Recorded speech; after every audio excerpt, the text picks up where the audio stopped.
Bismillahirrahmanirrahim. Alhamdulillahi Rabbil Alamin.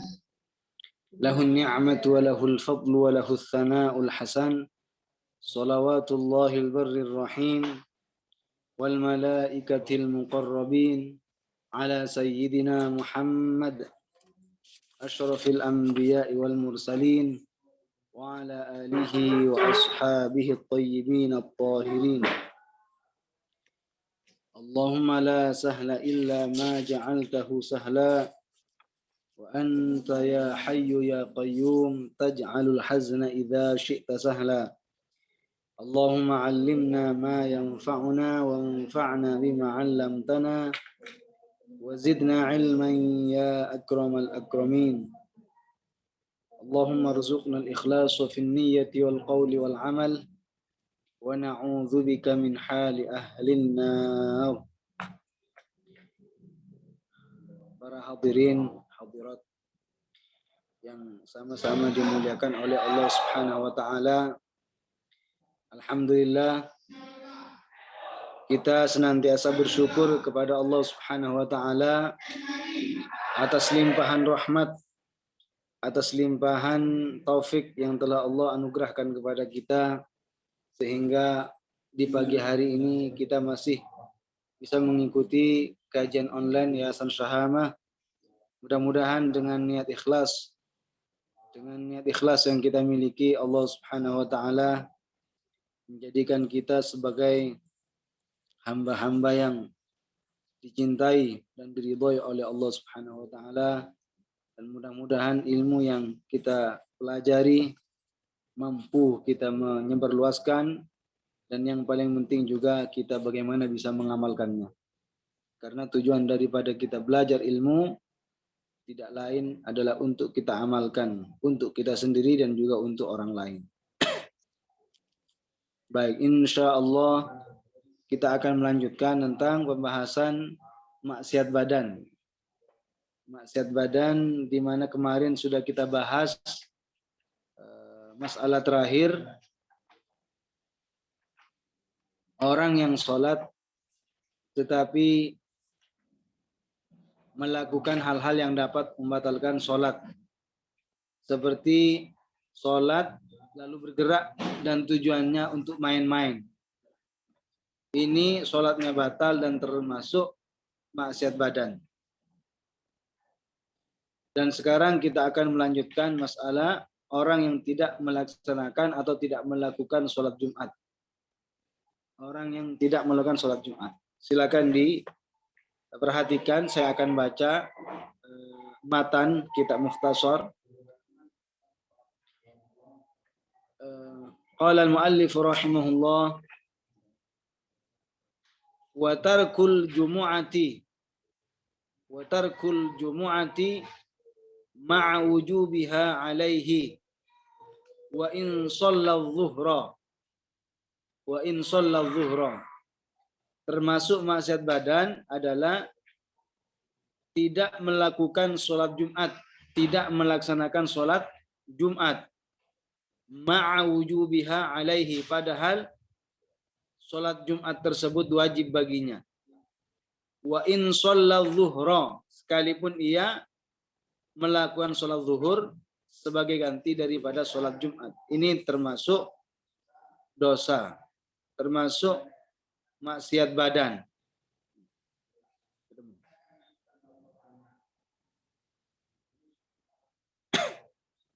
Jadi termasuk maksiat badan adalah ketika seseorang tidak melaksanakan sholat Jumat padahal ia mampu, padahal ia diwajibkan untuk melaksanakan sholat Jumat. Ya, sudah kita jelaskan beberapa ketentuan masalah sholat Jumat. Mungkin di antara kita sudah pernah mendengar atau belum ada yang mendengar. Di antaranya kalau orangnya itu laki-laki, merdeka. Artinya bukan budak dan juga bukan perempuan. Dan juga mustautin, bukan musafir, bukan musafir. orang yang tinggal di tempat-tempat yang baik terbangun dari tenda, dari kayu, dari tanah, yang berniat untuk tinggal di situ, itu namanya mustautin. Dia tidak akan pergi meninggalkan tempat tinggalnya, kecuali misalnya hanya di musim hujan atau di musim kemarau dalam rangka berdagang atau usaha. Itu masih dikatakan mustautin. Jadi mustautin adalah orang yang tidak meninggalkan tempat yang ia tinggali, kecuali misalnya hanya di musim hujan atau di musim kemarau dalam rangka tijarah misalnya. Dia berniat bulat untuk tinggal di situ. Itu namanya mustautin. Jadi orang yang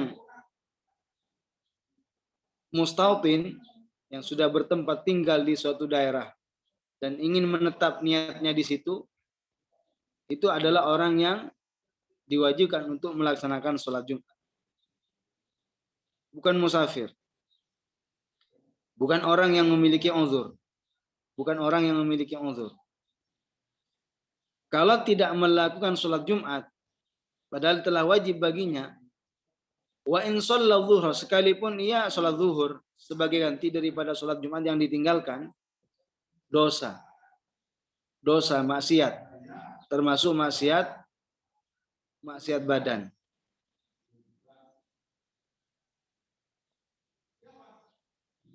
Jadi Rasulullah mengatakan bahwasannya sholat itu dan sholat yang berikutnya itu kafarat, merupakan pelebur kesalahan, dosa atau maksiat yang terjadi di antara dua sholat tersebut. Wal jumu'atu ilal jumu'ati kafarat, dan Jumat dengan Jumat yang berikutnya itu juga kafarat, merupakan pelebur, penghapus kesalahan, kemaksiatan atau dosa yang terjadi di antara dua Jumat tersebut. Jadi hukumnya bagi orang yang telah diwajibkan untuk melaksanakan sholat Jumat, lalu dia tidak melakukannya, sekalipun dia sholat zuhur, tetap berdosa, maksiat. Kecuali nanti karena ada uzur. Uzur yang ada pada sholat Jumat persis seperti uzur yang ada pada sholat berjamaah di sholat yang 5 waktu. Kalau sholat berjamaah di sholat yang 5 waktu, di antara uzur yang menggugurkan kewajiban sholat berjamaah ketika misalkan hujan yang sampai membasahi orang yang berkewajiban sholat berjamaah. Atau semisal seandainya pergi ke tempat pelaksanaan sholat berjamaah, khawatir bertemu dengan musuhnya misalnya. Itu termasuk uzur. Persis seperti ini juga uzur dalam sholat Jumat. Kemudian yang berikutnya, watarku nahwi ahli qaryatin al-jama'ati fis shalawatil khamsi. Termasuk maksiat badan adalah suatu penduduk daerah atau semacamnya yang tidak melakukan sholat berjamaah pada sholat yang 5 waktu. Jadi suatu penduduk di suatu daerah tidak melaksanakan sholat berjamaah pada sholat yang 5 waktu. Ini termasuk maksiat badan. Jadi sholat berjamaah itu kan hukumnya menurut jumhurul ulama, menurut pendapat mayoritas para ulama, di antaranya Al-Imam Syafi'i, Al-Imam Abu Hanifah, dan juga Al-Imam Malik mengatakan fardu kifayah. Berbeda dengan perkataan atau pendapat Imam Ahmad.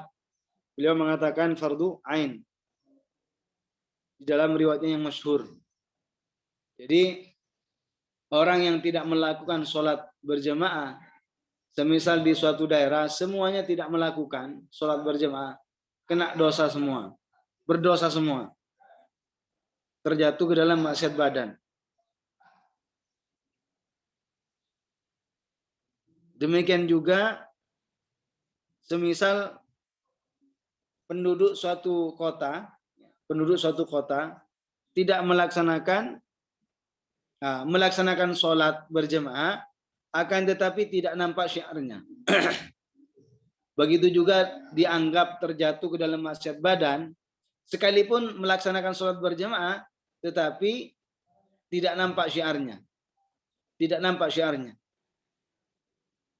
Misalnya ada satu penduduk kota melaksanakan sholat berjamaah di suatu tempat yang seandainya orang lain itu ikut bergabung dengan mereka merasa malu.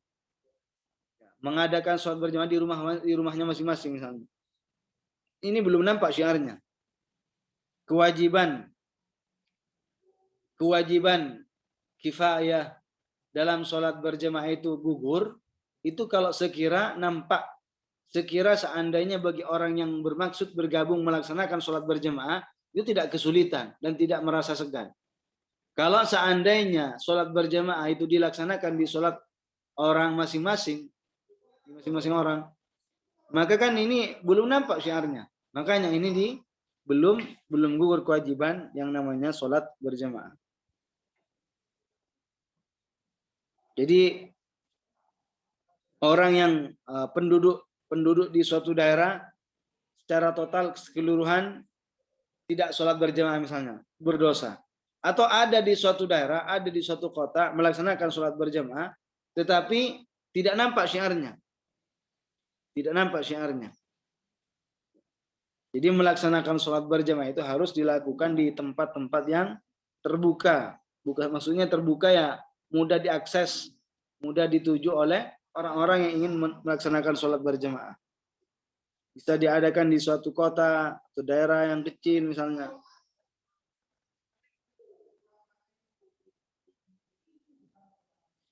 Jadi hukum sholat berjamaah, hukumnya itu masih diperselisihkan. Seperti yang saya sebutkan tadi bahwasannya menurut jumhurul ulama, menurut mayoritas pendapat para ulama, seperti pendapat Imam Syafi'i, pendapat Imam Malik, mereka mengatakan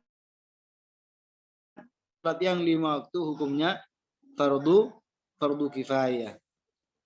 Berbeda dengan sholat Jumat. Kalau sholat Jumat itu hukum melaksanakan sholat Jumat itu fardu ain.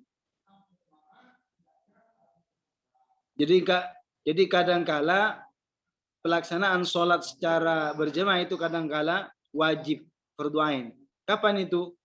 Yaitu ketika sholat Jumat. Dan kadangkala fardu kifayah, yaitu sholat ketika di sholat berjamaah pada sholat yang 5 waktu.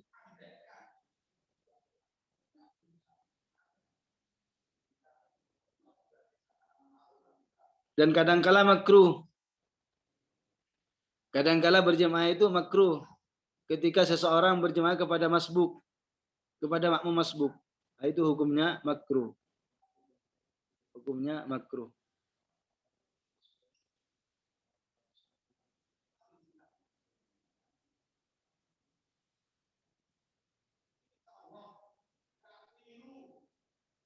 Dan kadangkala haram justru.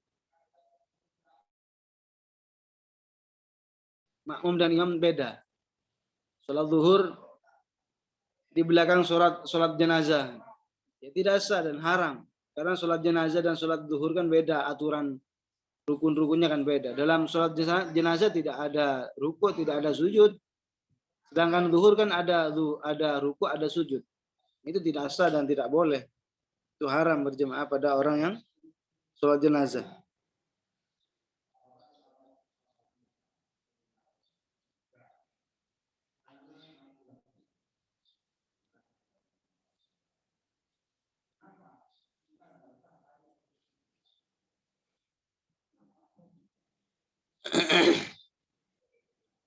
Nah, kemudian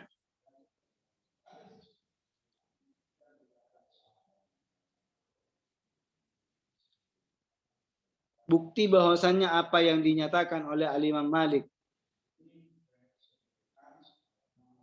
ini adalah bukan fardu bukan fardu ain. Al-Imam Syafi'i, Al-Imam Malik, dan juga Al-Imam Abu Hanifah mengatakan fardu kifayah. Buktinya, pernah Al-Imam Malik itu tidak melaksanakan sholat berjamaah beberapa waktu. Seandainya wajib, seandainya fardu ain, maka tidak melakukannya. Jadi telah disebutkan bahwasanya Imam Malik itu taraka zamana al-khuruj lil jamaah. Jadi tidak melaksanakan sholat berjamaah karena ada uzur. Begitu juga tidak melakukan sholat Jumat lil uzri indahu, dan juga karena ada uzur. Jadi kesimpulannya, orang yang suatu penduduk di daerah kampung misalkan, di suatu daerah, penduduk di suatu daerah, baik berupa daerah atau kota, atau daerahnya kecil, kalau semisal semuanya tidak melaksanakan sholat berjamaah, itu fardu kifayah. Atau melakukan sholat berjamaah, akan tetapi belum nampak syiar berjamaah itu. Belum nampak syiarnya. Maka ini juga termasuk masih dikatakan maksiat badan. Jadi memang sholat berjamaah itu harus dilakukan di tempat-tempat yang mudah diakses, mudah dituju, didatangi oleh siapapun yang ingin bergabung melaksanakan sholat berjamaah bersama mereka. Kemudian kewajiban maksiat, ya, termasuk maksiat badan berikutnya adalah wa ta'khirul fardhi an waqtihi bighairi uzrin. Menunda melaksanakan kewajiban dari waktunya tanpa ada uzur. Menunda melaksanakan perkara yang wajib sampai habis waktunya. Bighairi uzrin, tanpa dibarengi dengan uzur. Contoh, orang tidak melaksanakan sholat asar sampai masuk waktu sholat maghrib, padahal tidak ada uzur yang memperbolehkan. Ini dosa. Jadi kalau orang mau sholat, hendaknya dilaksanakan di awal waktu setelah yakin bahwa sholat sudah masuk waktunya. Rasulullah mengatakan, afdalul a'mali as-sholatu fi awwali waqtiha. Jadi di antara amal yang paling utama adalah sholat di awal waktu. Tapi di awal waktu maksudnya yakin bahwasannya sholat waktunya sudah masuk. Bukan berarti sholat di awal waktu belum masuk waktunya sudah sholat duluan. Itu malah tidak sah. Malah tidak sah dan berdosa. Bahkan orang yang sholat sebelum masuk waktu, dosanya lebih parah daripada sholat setelah habis waktunya tanpa uzur. Orang yang melaksanakan sholat sebelum masuk waktu dan orang yang melaksanakan sholat setelah habis waktu tanpa ada uzur, dua-duanya itu maksiat, dosa. Tetapi kata para ulama, maksiat yang paling parah adalah maksiatut taqdim, mendahulukan sholat sebelum masuk waktu. Kenapa alasannya? Karena sholat yang dilakukan sebelum masuk waktu, sholatnya tidak sah. Belum menggugurkan kewajiban daripada sholatnya. Dan sholat yang dilakukan tidak menjadi sholat ada, juga tidak menjadi sholat qadha. Masih ada pada tanggungan orang tersebut.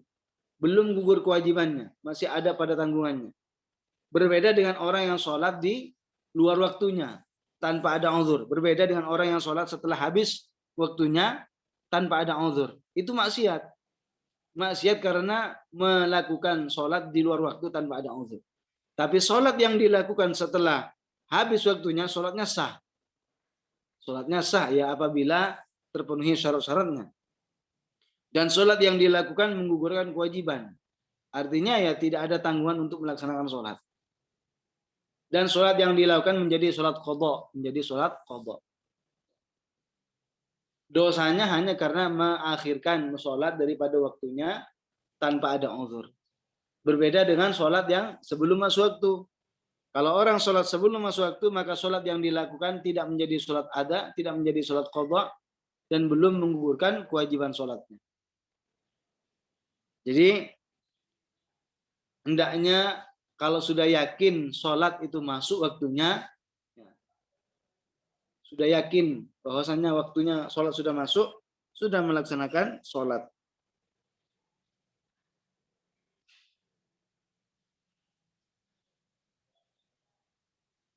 Jadi termasuk maksiat badan, menunda melaksanakan kewajiban dari waktunya tanpa ada uzur.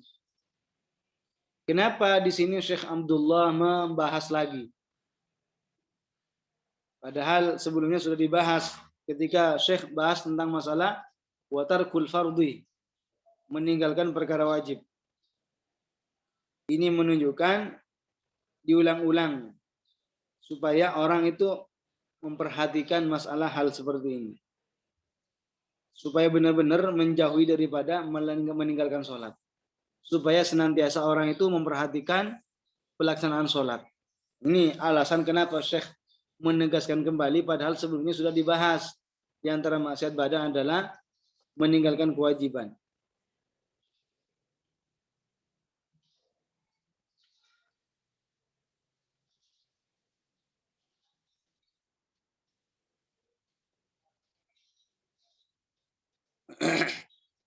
Ini kalau mengakhirkan atau memajukan tanpa ada uzur. Tapi kalau seandainya orang itu uzur, boleh sekalipun sholat di luar waktunya, artinya belum masuk waktu. Misalkan sholat zuhur dikerjakan pada waktu sholat asar. Mengerjakan sholat zuhur setelah habis waktunya. Tapi bagi siapa? Bagi orang yang memiliki uzur. Apa yang dimaksud dengan uzur di sini? Seperti perjalanan yang mubah. Perjalanan yang memperbolehkan untuk menjamak dan menggabung satu sholat dengan sholat yang lain. Itu ketentuannya. Uzur yang dapat memperbolehkan seseorang untuk sholat di luar waktu, misalkan zuhur dilakukan waktu asar, itu diantaranya adalah safarun mubih lil jama', perjalanan yang diperbolehkan. Perjalanan yang memperbolehkan untuk menggabung dengan menggandeng sholat dengan sholat yang lain. Artinya perjalanannya itu perjalanan yang mubah. Bukan perjalanan yang maksiat. Bukan perjalanannya untuk mencuri. Perjalanannya itu bukan untuk merampas, berzina, merampok, menipu, dan macam-macam maksiat kaki. Jadi kalau ada orang melakukan perjalanan tapi untuk merampok, maka tidak bisa menggabung, menggandeng sholat dengan sholat yang lain. Semisal sholat zuhur dikerjakan di waktu sholat asar, tidak bisa. Sekalipun hukum aslinya boleh, tapi ada catatannya, yaitu dengan syarat perjalanan yang dilakukan bukan safaru ma'siyah, bukan perjalanan maksiat. Dan perlu saya ingatkan di sini bahwa apa yang dikatakan oleh orang Wahabi yang menganggap bahwasannya perjalanan dari tempat yang jauh menuju ke makam Rasulullah dengan niat ziarah ke makam Rasulullah adalah perjalanan maksiat, itu sangat jauh daripada kebenaran. Jauh daripada kebenaran. Jadi yang benar, tidak ada satupun di antara para ulama yang menegaskan, mengatakan bahwa berjalan dari tempat yang jauh menuju makam Rasulullah dengan niat berziarah ke makam Rasulullah, ini bukan perjalanan maksiat. Kalau seandainya mereka mengatakan sebuah hadis untuk membela akidah mereka, sungguh mereka ketahuilah bahwasanya mereka menempatkan hadis bukan pada tempatnya. Mereka biasanya dalam melarang ziarah ke makam Rasulullah bawa-bawa hadis. Hadisnya sahih, cuma mereka salah menempatkan hadis tersebut. Apa biasanya hadis yang mereka lontarkan, hadis yang mereka bawa-bawa? Yaitu di mana Rasulullah pernah bersabda, la tushaddur rihalu illa ila thalathati masajid, al-masjidil haram, wal masjidil aqsa, wa masjidi hadha. Apa artinya? Tidak seharusnya, tidak seyogyanya melakukan perjalanan demi melaksanakan sholat. Artinya kalau hanya melaksanakan sholat, ke sebuah masjid, tidak perlu melakukan perjalanan ke sana hanya untuk sholat. Karena tidak ada perbedaan antara sholat di suatu tempat dengan tempat yang lain, tidak ada perbedaan. Illa ila thalathati masajid, kecuali perjalanan untuk melaksanakan sholat ke sebuah masjid, ketiga masjid ini.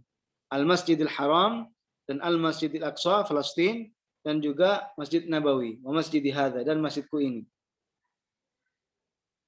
Sama sekali hadis ini tidak menjelaskan tentang keharaman berziarah ke makam Rasulullah. Hanya menjelaskan fadilah sholat di satu masjid dengan di yang tiga masjid ini. Orang yang sholat di selain tiga masjid tersebut, fadilahnya kalah dengan fadilah sholat di tiga masjid. Di Masjidil Haram, orang yang sholat di sana, kata Rasulullah, itu pahalanya dilipat gandakan sampai 100.000 lipat. Kalau orang yang sholat di Masjid Nabawi, itu sampai 1000 lipat. Dilipat gandakan oleh Allah sampai 1000. Kalau sholat di Masjidil Aqsa, di Palestina, itu sampai 500 kali lipat. Jadi hanya hadis ini menjelaskan masalah fadilah, masalah sholat di suatu masjid dengan masjid yang tiga masjid ini. Jelas perbedaannya berhubungan dengan masalah fadilah sholat, bukan masalah ziarah ke makam Rasulullah. Mereka salah, benar-benar salah dalam menempatkan hadis, tidak ditempatkan kepada makna yang benar. Jadi kata mereka, kalau berziarah ke makam Rasulullah, kalau ziarah ke Madinah, itu jangan diniatkan ziarah ke makam Rasulullah, tapi ziarah ke Masjid Rasulullah. Jadi katanya niatnya itu apa? Niat berziarah ke Masjid Rasulullah, bukan niat berziarah ke makam Rasulullah. Apa landasan mereka kalau ke sana harus niat berziarah ke Masjid Rasulullah? Yaitu tadi, la tushaddur rihalu illa ila thalathati masajid. Padahal itu tidak berhubungan dengan ziarah ke makam Rasulullah. Itu berhubungan membahas tentang masalah fadilah sholat di Masjidil Haram dengan Masjidil Nabawi dan Masjidil Aqsa dibandingkan dengan masjid-masjid yang lain. Al-Hafidh Ibn Hajar Al-Asqalani mengatakan, itu sholat di suatu masjid dengan masjid yang tiga ini, Masjidil Haram, Masjidil Nabawi, dan Masjid Aqsa, sebenarnya tidak ada perbedaan karena sama-sama bangunan. Dikatakan ada fadilah yang lebih di Masjidil Haram dan Masjidil Aqsa, ya karena tempat-tempat tersebut, Masjidil Haram, Masjidil Aqsa, Masjid Nabawi merupakan pusat di mana Rasulullah membimbing umat. Tempat-tempat di mana mereka para anbiya membimbing umat, mengajarkan umat. Dan karena mereka menjadikan masjid mereka sendiri. Artinya apa? Tiga masjid ini adalah bangunan para anbiya. Dikarenakan bangunan para anbiya. Nah, karena ke tempat-tempat saja yang merupakan hasil bangunan daripada anbiya sendiri, di situ dilipat gandakan pahalanya oleh Allah Subhanahu wa taala kalau sholat di Masjidil Haram, di Masjidil Nabawi dan Masjidil Aqsa, apalagi berziarah ke yang membangun kepada Rasulullah, ke makam Rasulullah. Ini lebih layak boleh. Lebih layak boleh. Jadi tidak benar kalau ada yang menyatakan berziarah ke makam Rasulullah adalah ziarah maksiyah. Enggak benar. Yang benar adalah perjalanan ke Rasulullah bukanlah perjalanan yang diharamkan, justru perjalanan yang diperbolehkan. Seandainya berziarah ke makam Rasulullah, lalu di tengah-tengah perjalanan melaksanakan sholat secara takdim atau takhir, ya, mendahulukan, digabung atau diakhirkan, itu hukumnya boleh karena bukan perjalanan maksiat. Bukan perjalanan maksiat.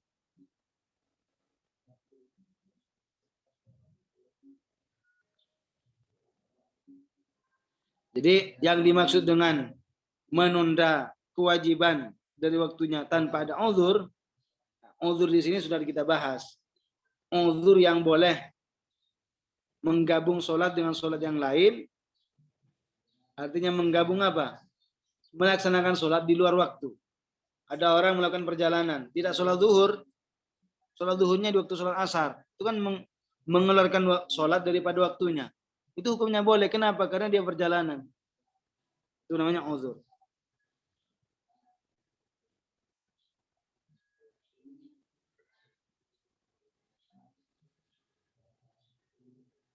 Atau karena uzurnya itu berupa hujan, turun air hujan. Boleh menggabung antara satu sholat dengan sholat yang lain, tapi dengan catatan sholat zuhur digandeng dengan sholat asar, dan sholat maghrib dengan sholat isya misalnya. Bagi siapa di sini? Bagi orang yang sholat berjamaah untuk meringankan diri, untuk meringankan beban daripada kembali sholat ke kedua kalinya ke masjid misalnya. Karena hujan.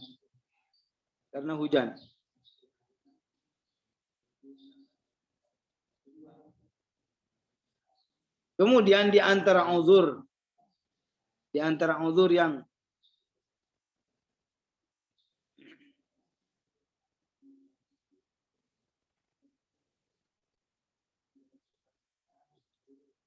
juga di antara uzur yang boleh menggabungkan sholat, yang satu dengan yang lain adalah sakit.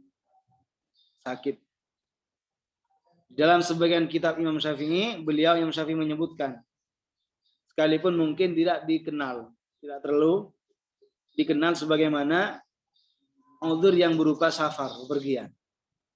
Mungkin kalau yang dikenal uzur yang bisa menggabung sholat dengan sholat yang lain itu adalah safar, bepergian. Walaupun demikian sebenarnya ada juga yang bisa memperbolehkan menggabung sholat dengan sholat yang lain. Uzur yang lain bukan hanya perjalanan, bepergian, tapi adalah al-marad, adalah sakit, sebagaimana disebutkan dalam sebagian kitab-kitab karya Imam Syafi'i. Baik. Kemudian maksiat badan berikutnya adalah sebentar. Tadi contoh menunda kewajiban dari waktunya tanpa ada uzur.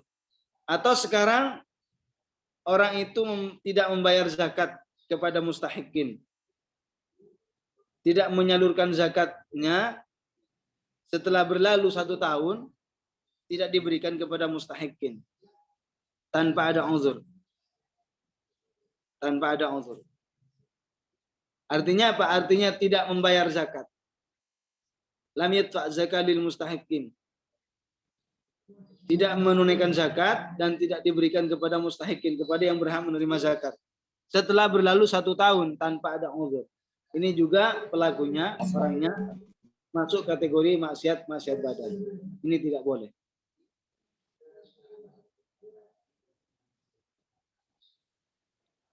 Sudah kita jelaskan, ya. Zakat itu adalah di mana wajib diberikan kepada yang berhak. Dan juga orang yang berkewajiban mengeluarkan zakat tapi tidak dibayar-bayar zakatnya dan ditunda-tunda padahal sudah berlalu 1 tahun tanpa ada uzur, juga maksiat, termasuk maksiat badan. Jadi kalau ada orang berkewajiban menunaikan zakatnya, membayar zakatnya dan telah terpenuhi ketentuannya yaitu berlalu 1 tahun tanpa ada uzur lain. Kalau tidak melakukannya, tidak membayar zakat, maka orang tersebut masuk kategori maksiat badan.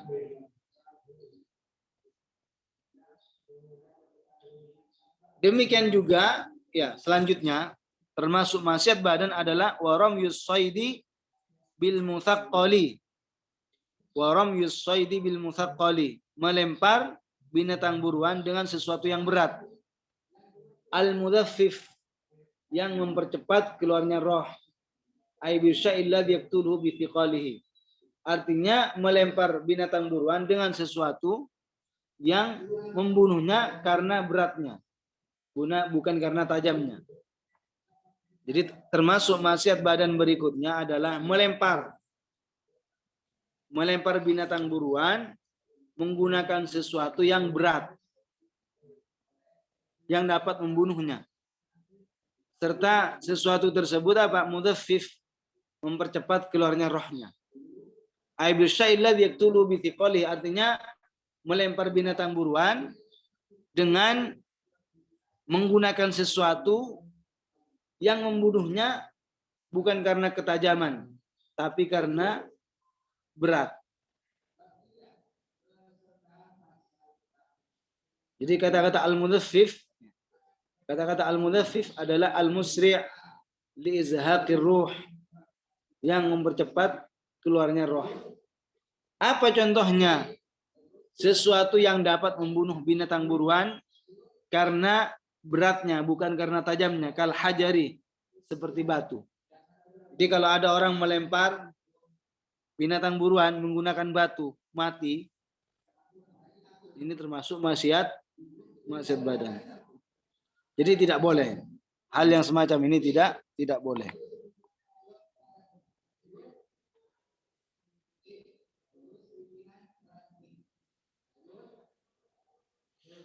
Jadi kata-kata musaqqal, ada kata-kata musaqqal, ada kata-kata mudhaffif. Apa perbedaannya? Kalau musaqqal itu adalah sesuatu yang dapat membunuh binatang buruan karena beratnya, seperti batu besar, batu. Adapun mudhaffif itu artinya adalah al-musri' li izhaqir ruh. Adapun mudhaffif artinya sesuatu yang mempercepat keluarnya roh. Itu namanya mudhaffif. Nah, dengan berdasarkan penjelasan yang telah kami jelaskan, berarti binatang yang dibunuh menggunakan peluru, ya, yang dikenal sekarang itu binatangnya adalah maitah, bangkai. Jadi ada orang nembak burung, itu kan menggunakan peluru. Peluru itu kan membunuh, tapi bukan karena ketajaman, karena berat, tekanan. Maka itu apa? Bangkai. Jadi tidak halal dimakan dagingnya. Illa an yudroka wa fihi hayatun mustaqirrah. Kecuali seandainya ketika ditembak, dia jatuh dan masih hidup. Dengan hidup yang normal. Bukan hidup yang menunjukkan sudah mati gitu. Jadi ketika ditembak misalkan jatuh ke tanah, tapi masih bergerak-gerak, masih hidup. Dengan hidup yang normal. Kemudian disembelih dengan pisau misalkan, disembelih. Atau dengan sesuatu apapun yang tajam. Maka ini hukumnya halal. Jadi saya ulang, membunuh binatang buruan dengan melemparnya menggunakan sesuatu yang berat sehingga membunuhnya bukan karena ketajamannya, tapi karena beratnya, itu termasuk maksiat badan. Contohnya berarti kalau orang menembak burung menggunakan peluru, itu kan membunuh burung. Tapi kan membunuhnya bukan karena ketajamannya, karena berat, tekanan, ditekan. Maka ini apa termasuk maksiat badan. Kecuali seandainya ketika menembak burung, dia jatuh burungnya dan masih bergerak-gerak dan masih hidup. Masih hidup dengan hidup yang normal. Lalu disembelih menggunakan pisau, halal itu. Hukumnya halal. Cuma di sini ada keringanan. Ada pendapat lain. Yaitu pendapat Al-Imam Al-Auza'i. Pendapat Al-Imam Al-Auza'i, Abdurrahman Al-Auza'i, beliau juga seorang mujtahid seperti sekelas Imam Syafi'i.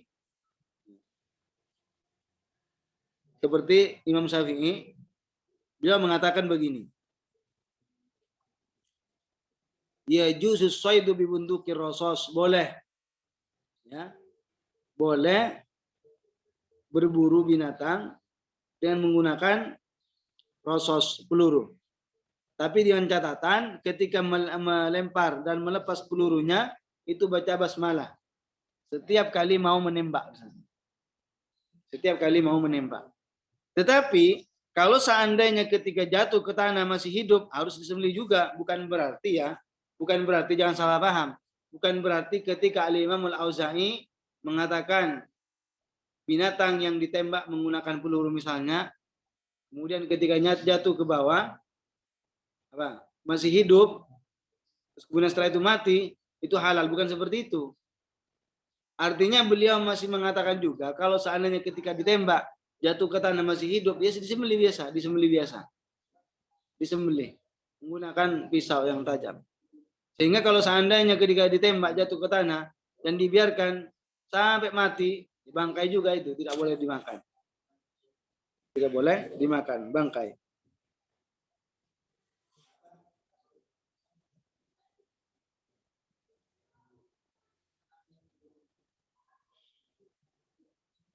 Dengan catatan sebelum menembak, sebelum melepas pelurunya, baca basmalah. Bismillahirrahmanirrahim. Setiap kali mau menembak.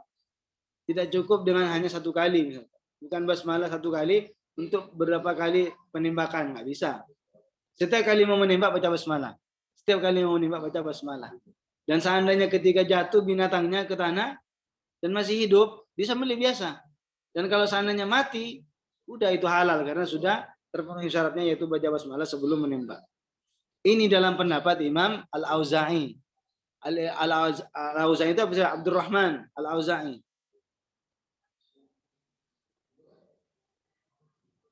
Beliau seorang mujtahid.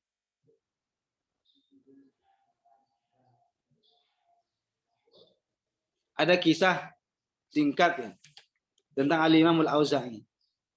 Al-Imam Al-Auza'i pernah ke seorang lelaki, pergi ke seorang lelaki, datang kepada seorang laki-laki. Al-Imam Al-Auza'i mengatakan kepada laki-laki itu, saya ingin tinggal di suatu tempat di mana tetangga-tetangganya itu tidak menghasut, tidak iri, tidak membicarakanku. Akhirnya apa? Akhirnya diambil tangannya Al-Imam Al-Auza'i oleh laki-laki itu dan dituntun dibawa ke pemakaman. Akhirnya apa? Bilang itu, seperti itu bilang, di sini tempatnya. Di sini tempat. Artinya apa yang kita bisa ambil dari pelajaran ini? Artinya kita itu ketika hidup di tengah-tengah masyarakat, pasti ada orang yang tidak suka kepada kita. Pasti tidak semua orang itu semuanya pasti senang, suka dengan tingkah laku dan sikap kita. Tidak mungkin. Jadi kata Imam Syafi'i, orang yang ingin mencapai ridho manusia, orang kalau seandainya ingin meraih ridho manusia, itu tuh tidak akan bisa tercapai. Itu natudrok. Itu tidak akan bisa dicapai.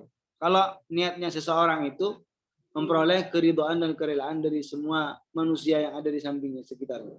Pasti dalam kehidupan kita sehari-hari tidak akan terlepas daripada gangguan orang lain. Kadangkala ada orang yang benci dengan kita, memusuhi kita. Apa yang kita harus lakukan? Yang penting berusaha berada dalam jalan yang benar. Berada dalam jalan yang benar. Karena ridho manusia tidak bermanfaat bagi kita. Apa yang kita beruntung? Apa yang kita dapatkan kelak di akhirat? Kalau kita dicintai oleh semua orang, tetapi justru sebaliknya dibenci oleh Allah Subhanahu wa Ta'ala. Tidak ada manfaatnya. Justru sebaliknya yang bermanfaat. Dicintai dan diridhoi oleh Allah Subhanahu wa Ta'ala. Tapi dibenci oleh orang-orang, tidak pada tidak suka. Tidak suka. Tapi tetap dalam jalur yang benar. Itu beruntung.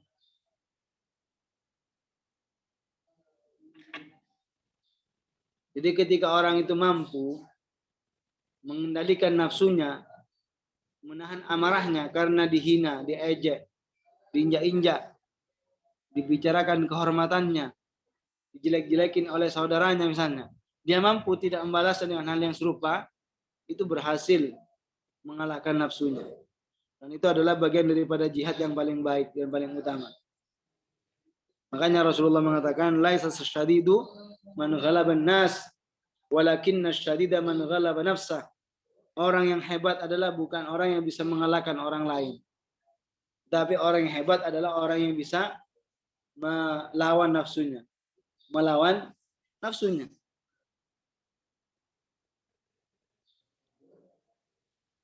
Itu perkataan diantaranya Al-Imam Al-Auza'i ketika pergi ke seorang laki-laki. Al-Imam Al-Auza'i minta apa? Bukan minta, bertanya. Saya pengen tinggal di suatu tempat di mana tidak ada yang hasut kepadaku, tidak ada yang benci, tidak ada yang mengganggu. Apa? Tangan Al-Imam Al-Auza'i dituntun oleh laki-laki itu. Dibawa ke pemakaman. Di sini tempatnya. Kalau di sana ya nggak ada yang iri. Pemakaman. Sepi.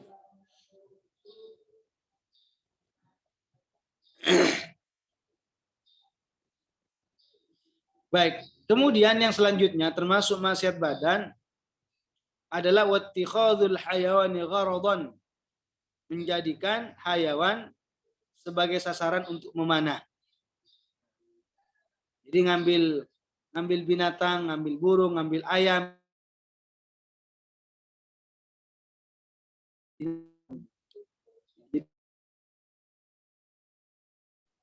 Ada orang ingin latihan untuk memanah. Lalu ngambil ayamnya misalkan, ngambil ayamnya atau ngambil anaknya ayam, pitik. Jadi apa namanya? Kemudian ditaruh di satu arah tempat. Lalu dibidik. Kemudian dipanah. Dipanah, kan kasihan. Menyakiti binatang tidak boleh. Binatang juga merasakan sakit. Kalau dirinya sendiri dijadikan sasaran, kan gimana coba? Tidak boleh. Intinya alasan kenapa haram karena lita'dzib. Menyakiti binatang. Menyakiti binatang.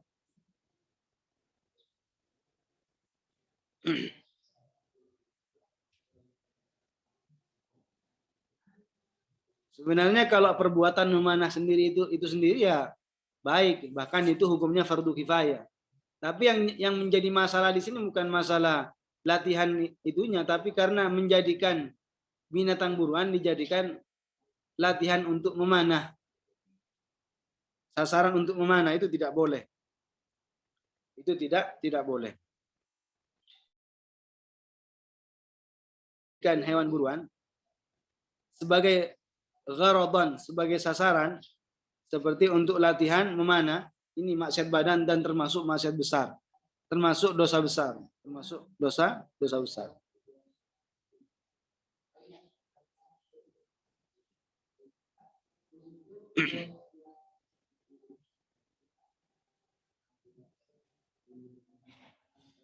Kemudian wa adamu mulazamatil mu'taddati. Termasuk maksiat badan adalah seorang perempuan yang menjalani masa iddah, seorang perempuan yang menjalani iddah, baik iddah wafat atau iddah karena ditalak 3 oleh suaminya, tidak menetapi tempat tinggalnya. Lil maskan bi ghairi udhrin wa adam mulazamatil mu'taddati lil maskani bi ghairi udhrin. Seorang perempuan yang menjalani iddah tidak menetapi tempat tinggalnya tanpa ada udhur. Orang yang ditinggal mati oleh suaminya itu kan menjalani masa iddah. Begitu juga orang yang ditalak 3 misalkan talak bain itu menjalani masa iddah. Seorang perempuan yang seperti itu dalam kondisi seperti itu tidak boleh keluar jauh tanpa ada tujuan yang pasti, keluar dari rumah tanpa ada uzur. Tidak menetapi rumahnya. Tidak boleh keluar. Artinya apa? Artinya kewajiban bagi seorang perempuan yang menjalani masa iddah, ya sering-sering ada di rumah. Tidak boleh keluar. Tapi fa in kharajat naharan li hajatin, apabila seorang perempuan yang menjalani masa iddah itu keluar di siang hari untuk memenuhi kebutuhannya, seperti membeli semacam makanan, boleh. Atau semacam mencari kayu bakar, boleh hukumnya. Ini bukan berarti tidak boleh, nggak keluar sama sekali terus di kamarnya, bukan. Kalau keluarnya itu dalam rangka memenuhi kebutuhan, boleh. Kebutuhan apa yang di sini maksudnya? Seperti urusan mencari makanan, beli makanan, atau mencari kayu bakar, atau keluar di malam hari ke tetangganya untuk apa? Untuk berbicara, ngobrol. Kemudian kembali dan menginap di rumahnya sendiri, bukan menginap di tetangganya, bukan. Jadi seorang perempuan yang menjalani masa iddah, seandainya dia pergi ke rumah tetangganya hanya untuk main, bukan untuk nginap di sana, tapi kembali ke rumahnya, itu hukumnya boleh. Hukumnya boleh.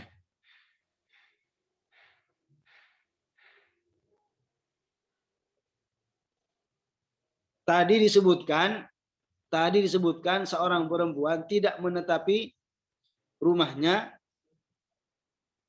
padahal perempuan tersebut menjalani masa iddah dan keluarnya tanpa ada uzur. Nah, berarti kalau keluarnya seorang perempuan yang menjalani masa iddah, sekalipun keluar karena ada uzur, maka hukumnya boleh. Contohnya apa uzur di sini? Seperti khawatir kerobohan rumahnya, misalkan. Boleh. Bukan berarti walaupun rumahnya mau hancur, mau roboh, dia masih netap di dalam, misalkan nggak keluar-keluar. Itu sama saja bunuh diri. Jadi apa namanya? Kalau seorang perempuan yang menjalani masa iddah itu keluar dari rumahnya karena rumahnya mau roboh, boleh. Hukumnya boleh. Adapun seorang perempuan yang ditalak raj'i, artinya talak 1 atau talak 2. Kan talak itu ada 1, ada 2, ada 3. Orang yang ditalak oleh suaminya dengan talak 1 atau talak 2, itu disebut apa? Perempuan yang raj'iyah. Artinya apa? Artinya ketika perempuan menjalani masa iddah dan belum habis masa iddahnya, suami seandainya ingin kembali ke akad nikahnya seperti semula, enggak perlu mengadakan akad baru lagi. Cukup mengatakan apa? Arja'tuki ila nikahi. Saya kembalikan kamu ke akad nikahku kembali. Cukup. Jadi tidak perlu mengadakan akad nikah baru seperti pertama kali. Nah, perempuan yang ditalak raj'i, ditalak 1 atau talak 2, itu apa namanya? Seperti hukumnya seperti seorang istri. Artinya apa? Tidak boleh keluar kecuali seizin suaminya. Kalau ini berat, ketika ada orang dicerai satu oleh suaminya, ya, mungkin apa namanya? cari pengganti mungkin. Bisa saja seperti sebagian perempuan. Padahal secara hukum perempuan yang sudah dicerai oleh suaminya, sekalipun dicerai tapi masih cerai 1 atau 2, itu tidak boleh keluar kecuali seizin suami. Illa bi'idnihi.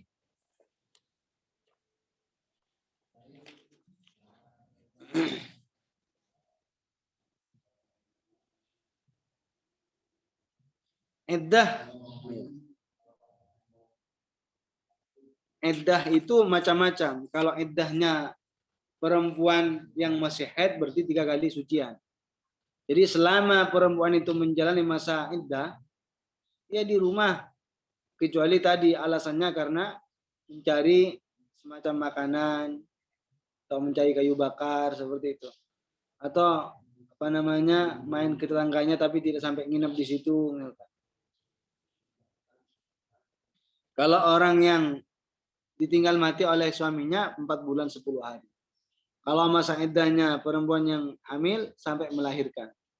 Kalau masa iddahnya orang yang sudah tidak pernah haid lagi, itu 3 bulan.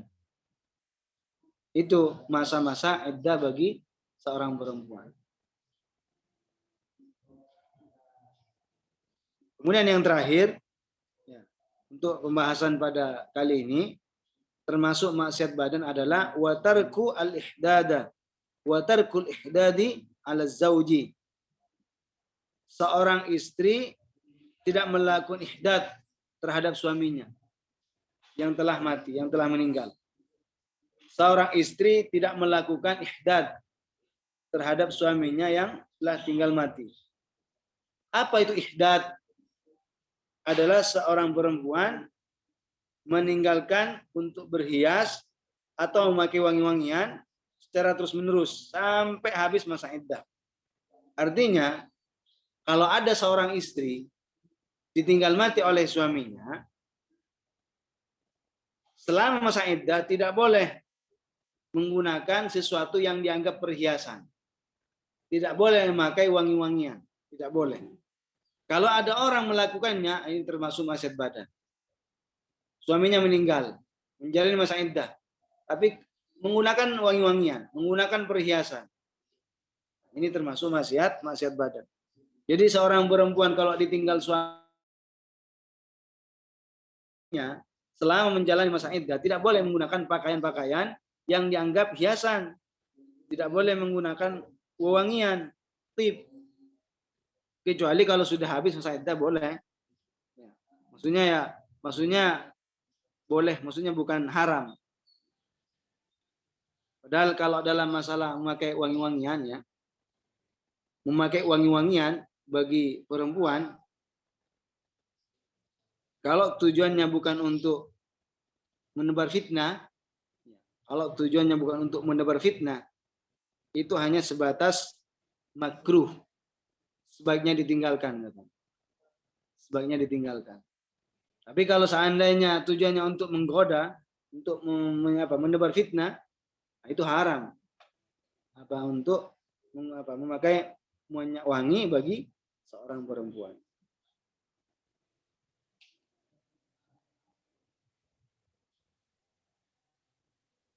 Nah, sampai kapan di sini dia tidak menghias diri, tidak menggunakan pakaian-pakaian yang dianggap perhiasan, juga tidak memakai wangi-wangian sampai kapan? Ilantiha'il iddah, sampai habis masa iddah. Iddah orang yang hamil sampai melahirkan.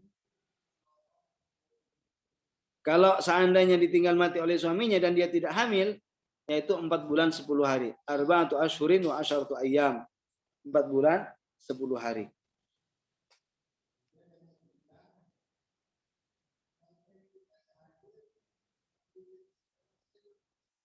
Jadi sebenarnya bukan masalah warna. Bukan masalah warna.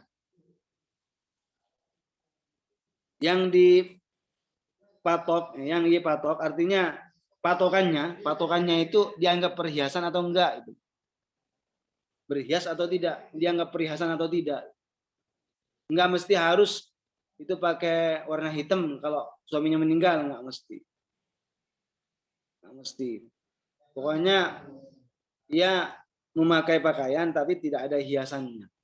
Tidak ada hiasannya dan tidak menggunakan wewangian. Karena ini hukumnya haram bagi orang yang menjalani masa iddah menggunakan minyak, bagi orang yang ditinggal mati oleh suaminya. Ini tentang terkait masalah maksiat badan. Yang terakhir masalah perempuan yang ditinggal mati oleh suaminya tidak melakukan ihdad, yaitu ihdad adalah meninggalkan berhias secara terus-menerus dan juga tidak menggunakan wangian sampai habis masa iddah. Itu namanya ihdad. Kalau istrinya mati, suaminya gimana? Enggak ada namanya ihdad, enggak mesti laki-lakinya itu suaminya itu harus meninggalkan wangian. Begini memang hukumnya seperti ini. Wallahu alam, kenapa kalau laki-laki kok enggak ada? Saya enggak tahu. Takut nanti ada yang tanya. Kalau laki-laki istrinya mati, laki-lakinya itu gimana itu? Apakah boleh berhias-hias atau pakai wangi-wangian? Boleh. Alasannya kenapa kok beda? Allah alam, nggak tahu saya. Takut ada yang tanya.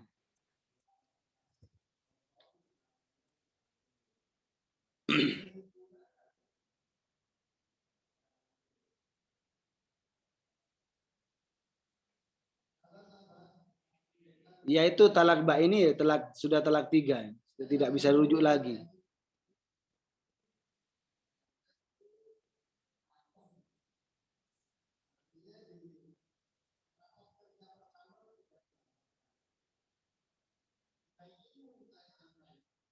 Rasulullah Shallallahu Alaihi Wasallam bersabda, "Man nama an sholatin aw nasiyaha." Kata Rasulullah, "Man nama an sholatin aw nasiyaha, falyaqdiha idza dzakaraha, la kafarata illa dzalika." Jadi kata Rasulullah, "Man nama," barang siapa yang tidur sehingga tidak sempat melaksanakan sholat. Tidur, aw nasi, atau tidak tidur tapi lupa karena banyak kesibukan misalnya. Orang yang tidur sehingga tidak sholat, atau lupa sehingga tidak sholat. Falyaqdiha idza dzakaraha, maka hendaknya ia mengqadanya ketika ia ingat. La kafarata illa dzalika, tidak ada kafarah, tidak ada kafaratnya kecuali itu, kecuali mengqadanya. Itu dalil tentang dalil mengqadha, kewajiban mengqadha sholat.